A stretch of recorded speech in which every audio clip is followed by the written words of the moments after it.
Here are some pointers on how to start planning a trip before you start looking your flights. It may sound simple and you may want to just run straight to Google or flights or social media, but I highly encourage you to start with these three items and just see how it changes your travel. So, if the first thing you're asking yourself is where should I go? I'm going to tell you right now that's the wrong question to be asking. It doesn't tell you anything about your trip, about what you wanna do, where you may want to go. It's a very generic, broad question. So, I would highly encourage you to do this next thing instead of asking, "Where should I go?" And that next thing is to start planning with intention versus planning with logistics. I'm a big logistics person, so I wanted to talk, but that being said, intention is the place to start. It helps you narrow down that where should I go question from being a broad top of the funnel question to being much more down towards the bottom of the funnel. And intention will help you define things like where are you at in this season of life? What do you need to get out of this trip? Do you need to get away and have everything taken care of for you and really relax and disconnect? That may lead you towards a resort, maybe an all-inclusive resort. Maybe it leads you towards a place that is, more remote and removed, where you really can put down your phone, your computer, and disconnect.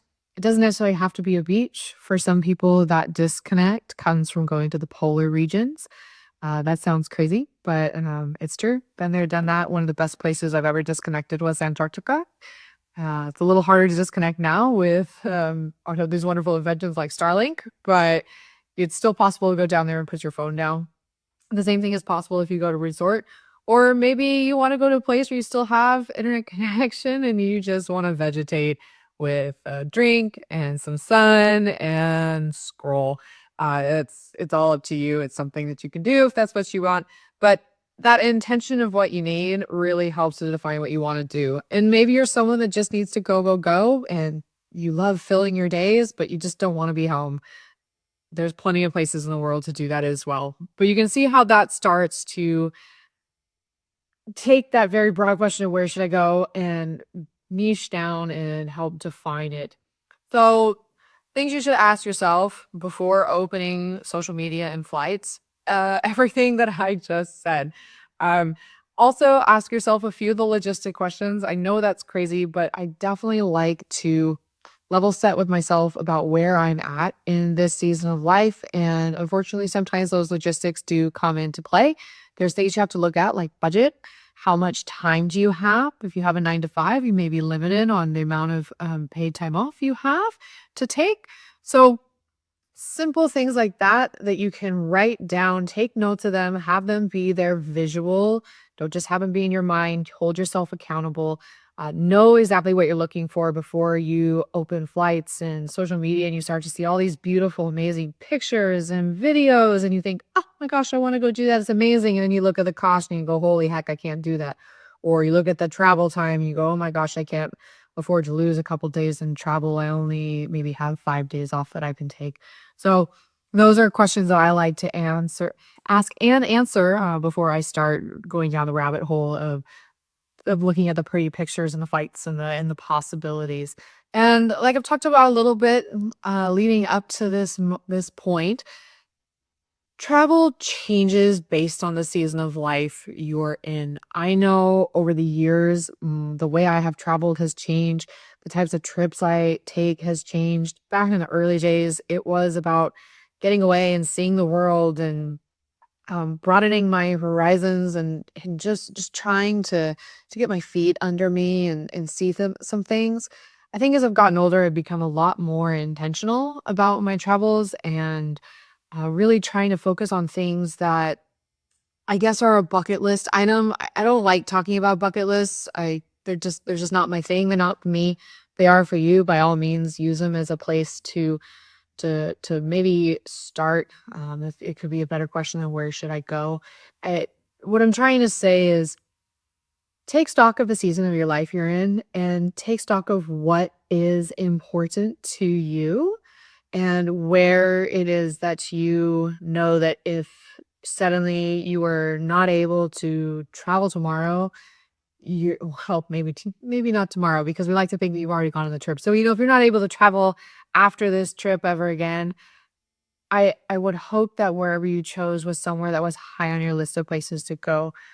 Life has been very short. We don't know what tomorrow brings. There's a big if in the middle of life. And I think taking stock of where you are and prioritizing your next trip is super, super important. I know I've done that for myself. There were goals and dreams that I had had for a long time and had set aside because life happens and we go and explore and do all these different things as we're growing up. We go to university, maybe we start building a career, we follow other hobbies. Suddenly we have our time, our freedom, a little more money than we used to have. And you start experimenting and those things that you used to always dream about get put on the back burner. And I'm very, very thankful that I have taken the time to go and finally prioritize those things.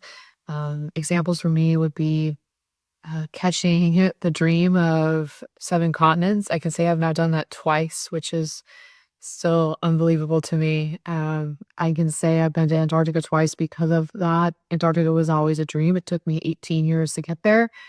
I'm so grateful that I did because I don't know if I'll ever get to go back. I like to think I will, but I don't know. So travel changes by the season of life that you're in, and I think it's very important to take stock of that as well. So, to recap the 3 things that I've talked about, the wrong question to be asking is where should I go? That's very high level, it's too broad. Let's get a little more specific. Um, Ask yourself a bunch of questions before you open social media and flights. That includes some of the logistical questions that, as much as we don't want them to be in play right now, they are things that help to level set with where you're at and what you are able to do, both financially, time, and I could go on.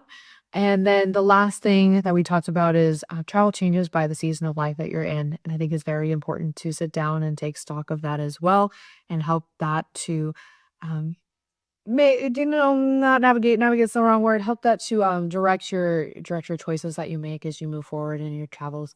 So, all that to be said, if any of that resonated and you're feeling stuck at this first step, that is something that I can completely help you with. I love to help you with.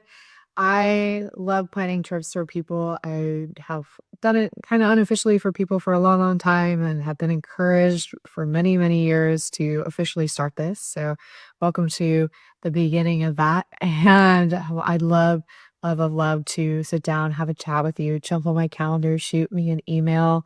And I can't wait to meet you. If you're not ready for that, go ahead, check out the blog, jump on the newsletter, and just come hang out.